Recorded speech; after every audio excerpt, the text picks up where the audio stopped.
சொன்னா பொய்ன்னு கூட சில பேர் சொல்லுவாங்க. இந்த அம்மா என் கண்ணு முன்னாடியே நான் ஆப்ரேஷன் பண்ணிட்டு இருந்தேன், அவங்க என் கண்ணு முன்னாடியே வந்தாங்க.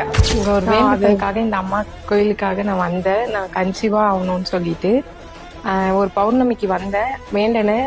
நெக்ஸ்ட் பௌர்ணமி நெக்ஸ்ட் மந்த்லயே வந்து நான் கன்சீவ் ஆனேன். நல்லா போயிட்டு இருந்துச்சு. திடீர்னு வந்து எனக்கு ஒரு ப்ராப்ளம் வந்துச்சு. அந்த ப்ராப்ளத்தை உடனே அபார்ட் பண்ணணும்னு சொல்லிட்டாங்க. அங்கதான் இந்த அம்மா கிட்ட வந்து தான் வேண்டனேன்.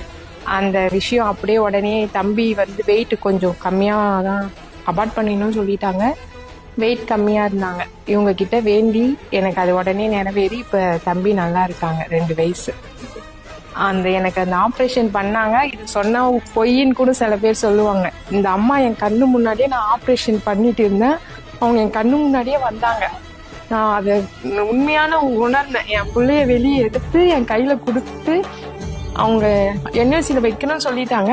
அப்பயும் நான் வாங்கின்னு போற வரைக்குமே என் கூட அவங்க இருந்தாங்க. ஆமா, நான் அதை நல்லா ஃபீல் பண்ணேன். அவங்க என் கண்ணு எதிர்க்கே, நான் கண்ணை சும்மாதான் மூடிட்டு இருந்தேன், அவங்க என் கண்ணு எதிர்க்க வந்து போனாங்க. எல்லாரும் இங்க வாங்க, எங்க அம்மா சக்தி வாழ்ந்த அம்மா. எல்லாரும் வந்து உங்களுக்கும் நிறைவேறு. நம்பர் வந்து 8870 9924441 என்னுடைய